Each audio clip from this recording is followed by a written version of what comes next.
Hello बच्चों, एक और क्वेश्चन लेके आए हैं फॉर 4 मार्क्स। ठीक है, ये मार्च 19 में आया क्वेश्चन है, लेकिन अच्छा इसलिए मैंने ले लिया। ठीक है, देखिए ये एक इक्वेशन है, ये रिप्रेजेंट कर रहा है बोलते परपेंडिकुलर लाइंस को। ठीक है, अब परपेंडिकुलर लाइन से इससे मुझे पता चला है कि a plus B is equal to 0। सबसे पहले मेरे दिमाग में ये आता है। ठीक है, अब इसके पीछे का राज जानना है तो आपको बेसिक्स लेक्चर देखने होंगे मेरे स्ट्रेट लाइन पे, जो मैंने ऑलरेडी पोस्ट कर रखे हैं चैनल पे। ठीक है, अब देखिए यहाँ p और ये a प्लस बी, यानी ये a होता है, ये b होता है और ये h होता है, मतलब इसको 2 से डिवाइड करना होगा। ये होता है g, इसको भी 2 से डिवाइड, ये होता है f, इसको भी 2 से डिवाइड, और ये होता है आपका c। ठीक है, तो आप कंपेयर किससे करोगे इसे? ठीक है, सबसे पहले ये इक्वेशन लिखोगे, जो है ये पूरा लिखेंगे इक्वेशन। ठीक है, तो लिखेंगे बाय कंपेयरिंग, बाय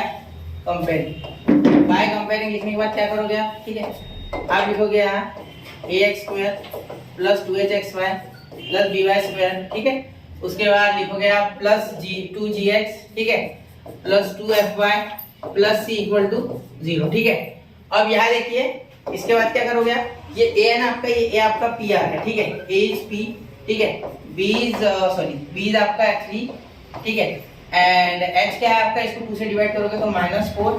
ठीक है, फिर उसके बाद आपका g जो है वो क्या है आपका 7 है। ठीक है, फिर उसके बाद आपका f क्या है बेटा? f आपका है 7, ठीक है ना, f नहीं, f आपका है 1। क्या 1? क्योंकि देखो ये 2y है ना, और c आपका है q, c क्या है? q है। ठीक है, फिर अब यहाँ मैं आपको p निकाल के देता हूँ, q आपको निकालना होगा खुद से। ठीक है, प्रैक्टिस होती है एग्जाम से पहले, बच्चा ऐसे करने चाहिए क्वेश्चन खुद से। ठीक है, p plus q is equal to 0। अब p देखो p प्लस q यानी p प्लस 3 है ना, तो a प्लस b होता है ना actually, a plus b equal to 0, p plus q नहीं, a plus b equal to 0। तो यहाँ देखो a कितना है p और b कितना है 3, तो 0। तो p कितना आया? -3। कितना आया? -3।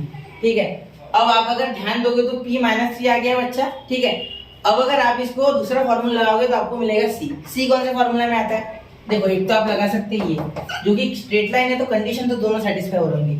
सो ऊपर से परपेंडिकुलर है, ये क्यों लगा पाया मैं?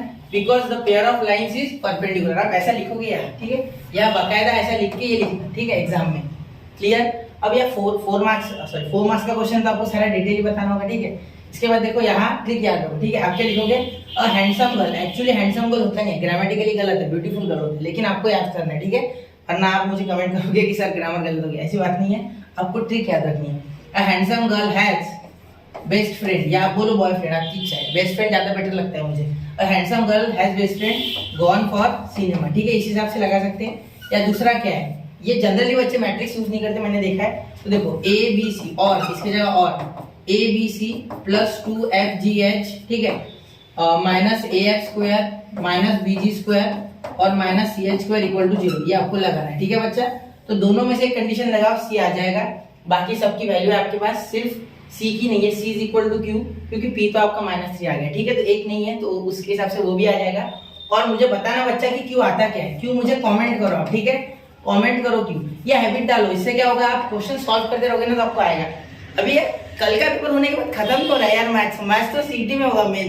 अब ये तो सिर्फ आपकी ऐसे समझो कि ये एग्जाम में तो आपको बहुत समय है। एक एग्जाम को, एक क्वेश्चन को करने के लिए 2 से 3 मिनट, 5 मिनट भी आसपास, क्योंकि एमसीक्यू तो आप जल्दी निपटा लोगे, फिर बाकी समय बचेगा। लेकिन सीटी में ऐसा नहीं होगा, सीटी में क्वेश्चन इतना ही बड़ा रहेगा, उसे जल्दी करना रहेगा। ठीक है, और जल्दी आपको सॉल्व करना होगा। ठीक है, तो उसके लिए तो रामबान बैच में लॉन्च कर ही रहे एमएसटी सीटी की, जो कि 1-2 दिन में अनाउंसमेंट होकर आपको कम्युनिटी पोस्ट पे मिल जाएगी। कुछ बच्चों की रिक्वेस्ट थी कि कहाँ होती है बैच वगैरह, तो कम्युनिटी पोस्ट पे आपको पूरी इन्फॉर्मेशन मिलेगी विद डीपीपी के। हो सके तो सॉल्यूशन भी डालूंगा, उसके ऊपर एक्स्ट्रा क्वेश्चन भी लूंगा, बेसिक बैच भी लूंगा, मतलब बेसिक जो होता है हर चैप्टर का वो पूरा कंप्लीट करूंगा एक लेक्चर में। फिर उसके बाद क्वेश्चन का अलग लेक्चर, 20 से 25 क्वेश्चन या 30 क्वेश्चन पॉसिबली पीवाईक्यू सॉल्व कराऊंगा आपको। ठीक है, बेसिक से लेकर एडवांस तक।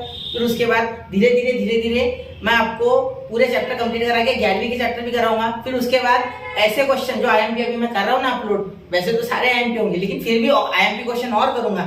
ठीक है, पिछले 3 से 4 साल में जितने क्वेश्चन आए सीटी में, जिस शिफ्ट में आए, पूरे मेरे से कवर करने की कोशिश रहेंगे बच्चा। सिर्फ आपका साथ चाहिए, सबका साथ सबका विकास। चलिए ठीक है, मिलते हैं अगले लेक्चर में। जय हिंद, जय भारत।